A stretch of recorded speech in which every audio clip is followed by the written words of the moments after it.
Hello and welcome to the Story Pilgrim, the Theatre Royal Drury Lane. This episode is about a place and career that is extremely close to my heart, the theatre, and in particular, the Theatre Royal Drury Lane. Before we delve in, please make sure that you are following the podcast. Click on the black follow button. Go to our website, www.thestorypilgrim.com, sign up for our monthly newsletter, and have a look at our blog. Please and thank you. The Theatre Royal Drury Lane, currently where Samantha Barks is starring in Frozen, but it's a little more than that. For theatre lovers, this is a site for pilgrimage. It plays a significant role in the development of theatre, and some of the reasons why we say we do the things the way we do them in the theatre originates from here. So, let's jump straight in and find out more. I am walking along Fleet Street in London. Fleet Street, famous for, in years gone by, having all of the newspapers on there. But towards the west end of Fleet Street, you have the Royal Courts of Justice. Then I'm going up and around to a place that I have been associated with for nearly coming up to 3 years now, the Theatre Royal Drury Lane, the oldest established continuously operating theatre in the world. There has been a theatre on that site since 1663. They think that there was entertainment venues on there prior to that, but we don't have any official documentation. King Charles II came back from his exile in France in 1660 after the Puritans had been kicked out, and he reinstated theatre as the Puritans had put a stop to any entertainment. They banned entertainment. They demolished a lot of the theatres, burnt a lot of them to the ground. But the Puritans go over to America, and King Charles II comes back, and in 1663 he grants 2 royal patents. The first is to a gentleman called William Davenant, and he builds the predecessor to the Royal Opera House. And then the second one, as I said, was to a gentleman called Thomas Killigrew, who built the first Theatre Royal. Now his theatre in 1663 was called the Theatre Royal Bridges Street. The entrance to Drury Lane now is on Catherine Street, and Catherine Street used to be Bridges Street. So his theatre was called the Theatre Royal Bridges Street. That was up there for a few years, lasted about, it survives the Great Fire of London of 1666. 1674 it does burn down, and so the first theatre was very much like the Globe. It was round, it was wooden, it was open, it had about 400 seats. But the second theatre was a stone building. It had about 2,000 seats. It was up in 1674. They think it was designed by Christopher Wren, but there's no actual official documentation saying that Wren designed it, but it has a lot of his hallmarks. And that was the first theatre to actually have its entrance on Drury Lane. So they called it the Theatre Royal that is on Drury Lane.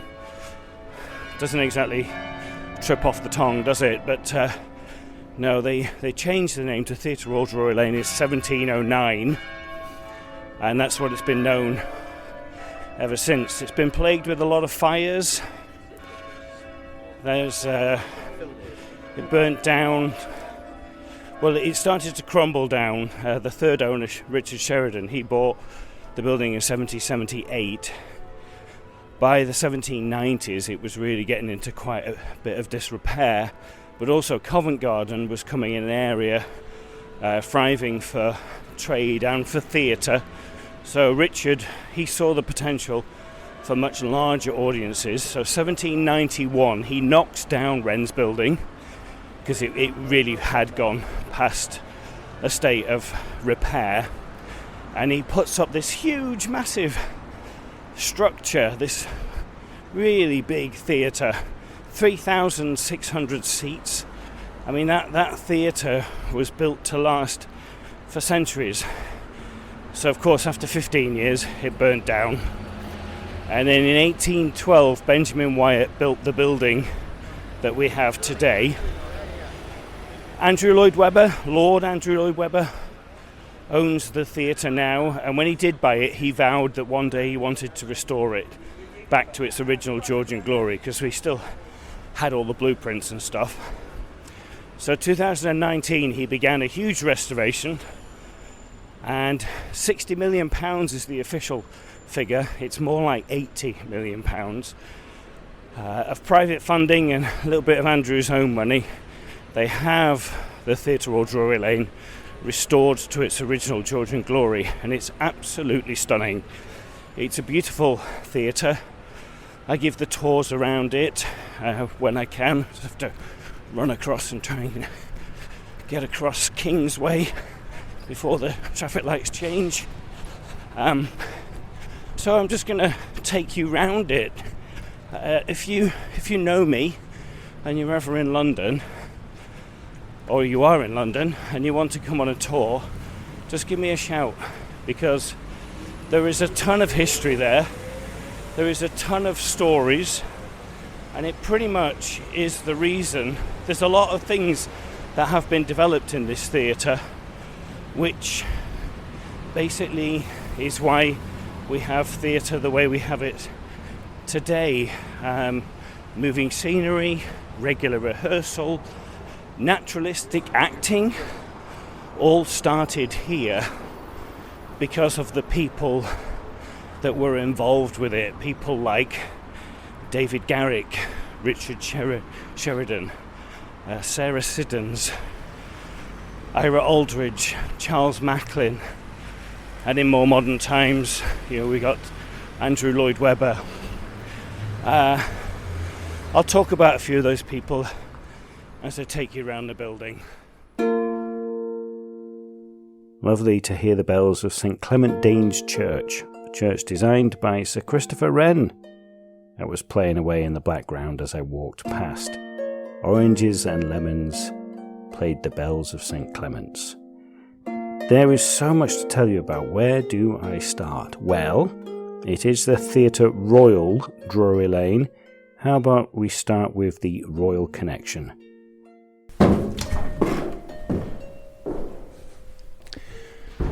So here I am in the Royal Retiring Room. If any royalty come, this is their private area where they can just let down their guard.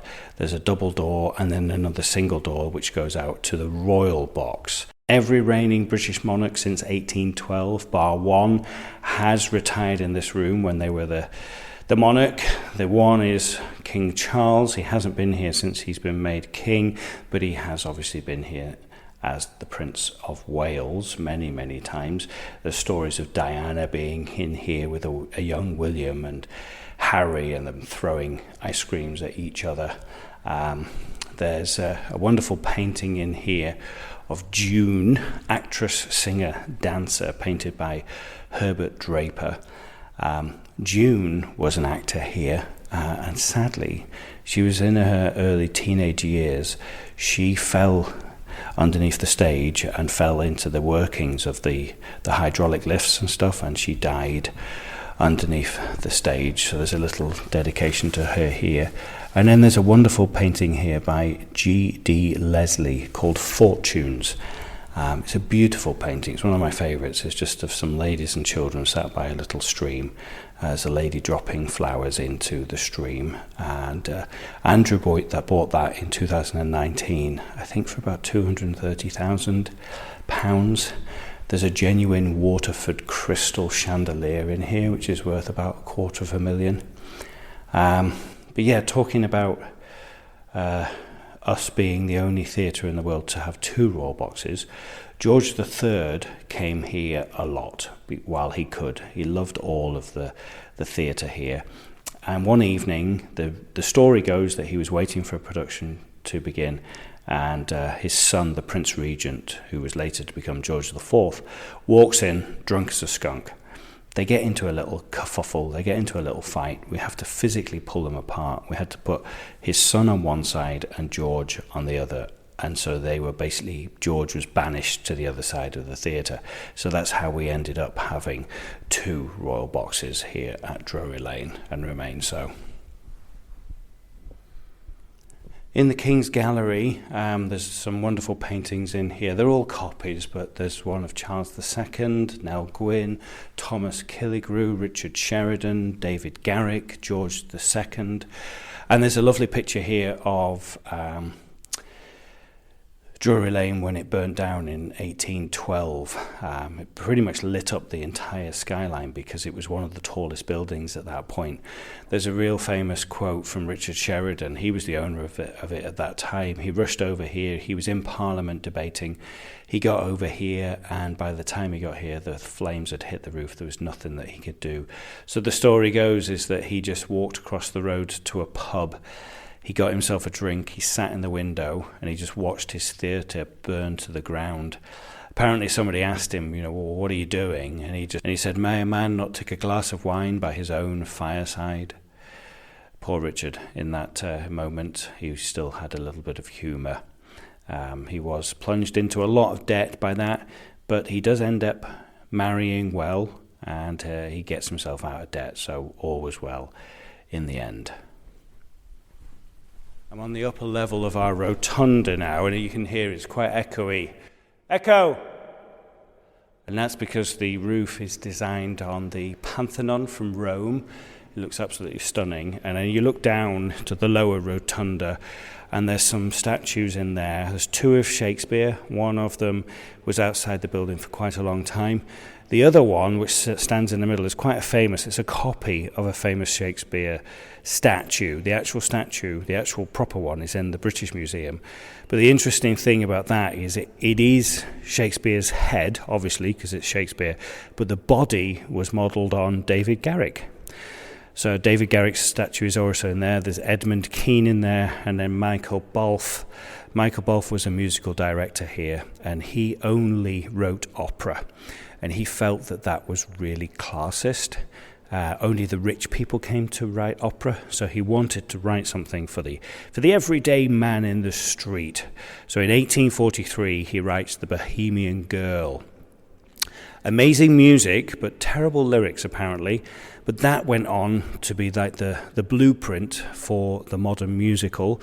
It toured around. It was a huge success. So we have Michael to thank for every musical written since, apart from Grease 2. I'm not putting that in the list. The origins of the modern-day musical, The Bohemian Girl of 1843. Fancy a spot of afternoon tea? Don't mind if I do. Let's head off to the Grand Saloon.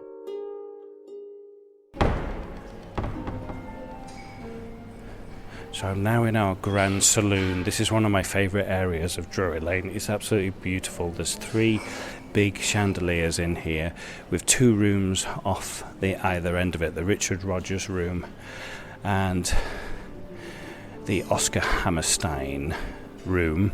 I come down towards the Richard Rogers room because here in the corner is a bust. There's busts in all the corners, but there's a bust of Ira Aldridge. Now, I always like to point him out when I take people around because not many people know who Ira Aldridge is. His dates are on the plinth here, 1807 to 1867. Ira was an African-American actor during those times, and he was the first black actor to ever play Othello. Now, Edmund Kean was playing Othello at the Covent Garden Theatre when he became very sick and he died at the age of 45. Ira was in town at the time, and they took a punt on him and they put him on as Othello to much acclaim. If you read some of the reviews of Ira, they're actually quite racist in a way. They talk about how his big fat lips allow him to have a big booming voice. It's quite sad. He only played once here at Drury Lane, and it was as King Lear in Lear. And when he did, they asked him to chalk up He had to white up to play King Lear, which is just ridiculous. He ends up in Poland in a pauper's grave because people just get very, very upset about him because of the colour of his skin. And we talk about today how diversity and inclusivity is so important. Imagine what it was like for Ira in the 1800s. He was like one of the trailblazers of just trying to be included. He must have an amazing story. There is a play about him. Adrian Lester plays him in this play. It's called Red Velvet. It was on at the Tricycle Theatre to much acclaim. I think Ira's history needs to be pulled out there. So Adrian, if you're listening, Denzel Washington, if you're listening, Idris Elba, if you're listening, please play him in a movie because his story really needs to get put out there. So important. If I come out from the Grand Saloon and come round the back of the area, we come to an area, a corridor, side of the auditorium. And there's this wonderful painting by Ronnie Wood of the Rolling Stones, and it's just got loads of people on it. It's just like it's at the Ivy, so I think it's called the Ivy. Does it have a name here? Yeah, the Ivy, Ronnie Wood 2000, and it just has a load of celebrities. So if I just Des Lynam, Melvin Bragg, Naomi Campbell, Eddie Jordan, Elaine Page, Michael Parkinson, Bill Kenwright, Tom Stoppard, Mick Jagger, Louise Fennell, Charlie Watts, Keith Richards, Jimmy White, Jane Britt, David Furnish, Don Black, Elton John, Michael White, Alan Yentob, Kate Moss, Afghan Mystery, Sally Green, Mirella Fostrop, Don Black, Ronnie's in there, Anita Land, Betty Jackson. It's a wonderful thing. We don't take people on tour here, and there's not many people that are going to see this. So if you ever do come with me, ask me about the painting by Ronnie Wood. It's really, really cool. Right, I am now up at the top of the back of the Grand Circle. The reason why I've come up here is I can tell you about our most famous ghost here at Drury Lane. He is a stylish 18th century gentleman who wears a grey tricorn hat, a grey suit and grey boots, and is known as the Man in Grey. Yeah, so he typically walks across the top of the Grand Circle, as I am doing now. He will walk down the aisle. He walks out into midair, he turns left and he walks through the wall. Now, in 1847, we were doing a restoration of the inside of the building for the first time, and they wanted to knock a hole in the wall over there in the auditorium to put a door in. They did, and when they did so, they found bricked up in the wall a man. He was dead, obviously, because he's been in a wall for how many years.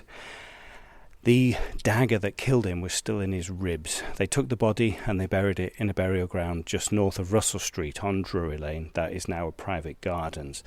They believe that is the Man in Grey. He is supposed to be seen when he likes a production. So in 1999, the entire cast of Miss Saigon, all 53 of them, were giving their second bow of a matinee, and they all report seeing him sat in seat D1. I'm right next to D1 right now. All 53 of them said that they saw him sat there. He's been seen by members of the audience, members of the cast, members of the crew, and the rumour goes, like I said, he is only seen when he likes a performance. A lot for Miss Saigon, a lot for Charlie and the Chocolate Factory. Hasn't been seen yet for Frozen. Ira Aldridge, Ronnie Wood, and the Man in Grey. Such a diverse collection of stories, and I'm barely scratching the surface. Can you believe that about finding a dead man bricked up in a wall? It is a true story. Now, let's head down to one of the oldest parts of the theatre, the substage underneath the stage. So back down And if I go in here, I can go underneath the stage. The underneath stage area is on 2 levels. It goes down 40 feet. I'm up on the upper level now. The orchestra pit is right in front of us. That has been doubled in size. Yeah, it's pretty big.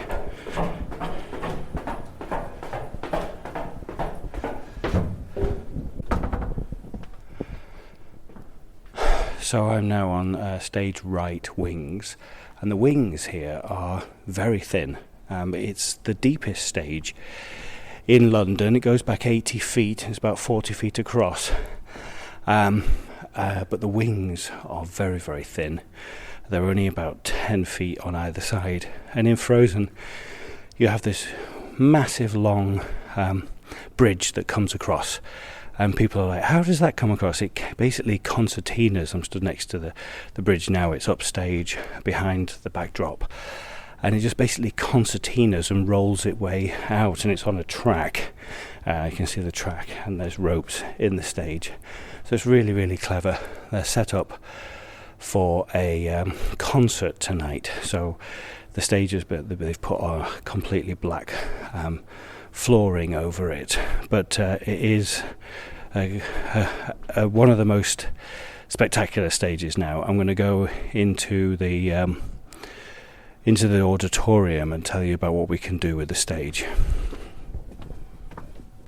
So I am in our auditorium. I'm sat in B26 in the Royal Circle, one of the best seats in the house because you're up 1 level and you get a direct view onto the stage. 1,993 seats. That's about 200 seats less than the old auditorium.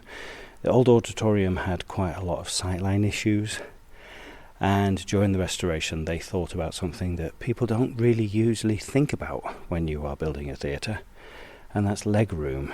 They took out four rows in the stalls to create more leg room down there. And what they've done up in the circles, you've got the Royal Circle, the Dress Circle and the balcony. They've moved them closer to the stage. So that not only makes you feel more connected with the stage, but it also gives you more room in the circles. So you get great leg room in here now. In the auditorium, what they've done is on the Prince's side, they've embroidered every seat with the feathers of the Prince of Wales. And on the King's side, you have the monarch's crest. So if you do come and see a show here, just check your seat and see if you're a guest of the Prince or a guest of the King. Now, the most impressive thing that they can do here at Theatre Royal Drury Lane now is that they can take down the front of the Royal Circle. So the Royal Circle front will just come off. They can raise the level of the stage to the Royal Circle level, basically taking out the stalls, and then they will create a whole new floor. And that way, what they'll be able to do is they can be able to do then theatre in the round, theatre in the thrust. It's going to be amazing. Andrew Lloyd Webber has said that he wants to bring Shakespeare back to this theatre, and I believe that's probably what they'll do when they do it. We've no idea when that's going to happen, because Frozen is on here until September 24, and at the moment we don't know what's happening after that. It's a beautiful theatre. It is a stunning theatre, and I like to think the reason why we have Frozen in it after the restoration is, well, you think about who the primary audience is for Frozen. It's children. They come and they have this amazing, grand first experience of live theatre. Hopefully, they are going to be hooked for life, and we have theatre lovers growing up with this amazing experience. Shall we get back to our theatre history lesson? Come on then. I am now sat in our royal box. It is a Friday, and they are getting ready for an evening performance. It's about 1:45, so they're clearing the stage, they're testing the lights, they are testing the sound, they're clearing it up from all that happened last night. Now, the reason why I'm in the royal box, I've mentioned about how we are the only theatre in the world to have 2 royal boxes. Well, boxes actually originate from Drury Lane. David Garrick was our actor-manager here from 1747 to 1776. And he was quite an innovator. He gave us things like moving scenery, regular rehearsals, footlights. He put footlights in to create more of a 3D effect upon stage. He also would use coloured lights. He would wrap coloured silks around a candle. And ironically, when we hear about that, he also was a stickler for rigorous safety standards. He also asked his actors to act naturalistically. Prior to that, they would always use like big, bold, over-the-top gestures. There was a lot of shouting involved. If you were the first actor to originate a role, every actor that played that role after you was expected to do exactly the same as you. Same gestures, same inflections, everything. So he changed all of that, and he introduced naturalistic acting. But when he did, he had a problem. It was possible for you as a member of the audience to buy a seat and actually sit on the stage. It was typically bought by rich young men who wanted to show off their latest fashions. They didn't have TikTok or Instagram back in those days, so their social media was buying a seat on a stage and showing off in front of the entire audience. Now, when David introduced naturalistic acting, he said, well, you can't stay there because you're not part of my play. So he created, as a concession, areas on the side of the stage, boxes where people could still see them. I believe that there is one theatre in this country that still has its boxes on the stage. It's called the Georgian Theatre in Richmond, Yorkshire. It's a tiny, delightful, beautiful little theatre. If you ever have a chance of going there, go. I've had the pleasure of performing there, and it is stunning. Richmond, Yorkshire, the Georgian Theatre. But over the years, the boxes have moved, and they've moved off stage, and they are now where they are. So boxes are basically about where you are sat. It's about being seen, not actually seeing the play. And another thing that happened before that, David Garrick started to use things on stage, and these gentlemen that were sat on stage, they would take these things before he kicked them off. They would start stealing things, little mementos to show off and say, hey, look, I got this from a Garrick production. So it proved expensive for Garrick to have to keep on like making these things and put them back. So he started to stamp in ink everything that was on the stage, property of the theatre. That then gets shortened to theatre properties, and it then gets shortened to props. And that's where we get the word props from basically rich men stealing. But the fact that started here in this theatre, and now not just in theatre, but in film and television throughout the entire world, we use the term props, and it originated here at Theatre Royal Drury Lane.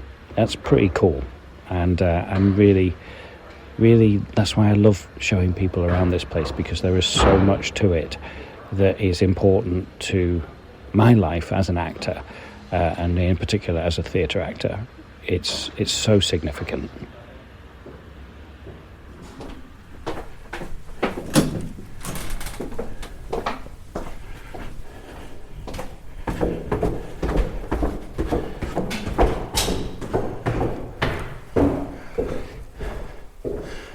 So I am now down in our tunnel, which for a very long time was the only way when a performance was on for you to get from one side of the stage to the other.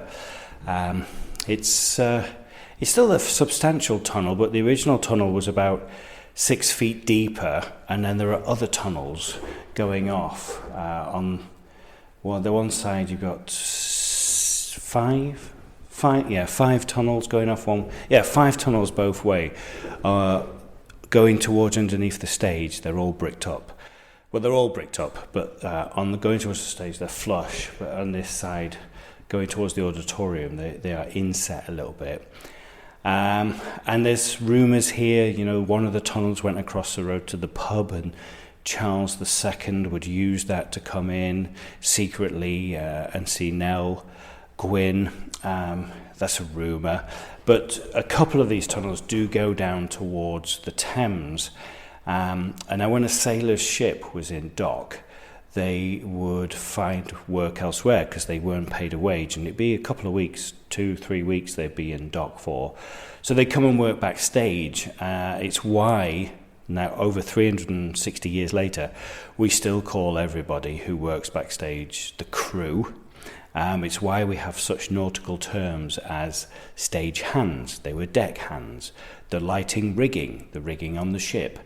They were pretty much doing the same sort of things they were doing on stage as they were on the ships. It's also why it's regarded bad luck for you to whistle on a stage. It comes from the sailors. When the sailors were out at work at sea, they would use a code of whistles to raise and lower the sails, because a whistle could be heard much better over the wind and the sea. So they would use those same codes when they were in the wings and in the fly tower, raising and lower the scenery. So if you're an actor on stage and you just happen to whistle one of those codes, it is going to mean they're just going to drop a ton of scenery in. It's going to come down, hit you on the head, and not very good circumstances there. In this tunnel we have a wonderful lighting effect here with these just wonderful lights. There's 5 of them just hanging down, and we talk about some of our ghosts here. Particularly we talk about Charles Macklin and Dan Leno. And when we mention their names, the one light at the end of the tunnel, sometimes, not all the time, will just flicker, particularly when you mention their name. It's not flickering at the moment. It is dimmer than all the others. That might just be because it's an older bulb. But it will flicker when you mention their names. And a couple of times it just completely goes out. Just the one. It's really weird. So there are things happening in this theatre that you just don't have an explanation for. Somebody, when I was getting ready for this, like 2.5 years ago, when I was rehearsing, I was in the Rotunda area. I was on my own, there was nobody near me, and I genuinely heard somebody whisper Darren in my ear, Darren. And there was nobody there. And one of the ghosts, Charles Macklin, is supposed to shout out people's names because he knew everybody in the theatre. So that didn't happen in this area, it happened out in the Rotunda area. But yeah, our tunnel, the oldest part of the building. The Theatre Royal Drury Lane, 361 years of theatrical history. It's a history where modern theatre began. It is a gem in the world of theatre, and I highly recommend you pay it a visit. Whether you live in London or you're visiting, come down and say hi. Frozen is playing until September 2024, and rumour has it that after that it will be a series of one-off concerts up until Christmas, and then it will be White Christmas. But all of that is just a rumour at the moment. The Story Pilgrim was written and produced by me, Darren Hill. Anya Backer played the original music on the wonderful Sean the Harp. Please remember to like this podcast, click on that follow button so you make sure that you never miss an episode. Sign up for our newsletter, find us on social media, just search The Story Pilgrim. Thank you for joining us. Keep listening, and buen camino.